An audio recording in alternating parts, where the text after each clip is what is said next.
Hello everyone. So today I'm going to teach you on how to delete the recently heard playlist or music that you are hearing. So that people can see what kind of music you're listening to and it will not pop on other people's feed. So what you have to do is click on the profile icon and go to the settings below.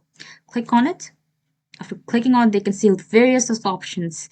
Go down. You have audio quality, you have display option. It shows different kinds of display settings like in show desktop overlay when using media keys or when you what your friends are playing you can see it, but we don't need it right now. What we need is social. Go to the social and you can see here that there's a start a private session. It is off right now so that my friends can see what I'm listening to. So it is shown that what kind of artist I'm listening to in my public profile page.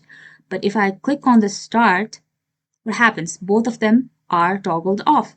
So this way, my profile it does not show what kind of music I'm listening for about 6 hours. I hope you like this video. Thank you so much for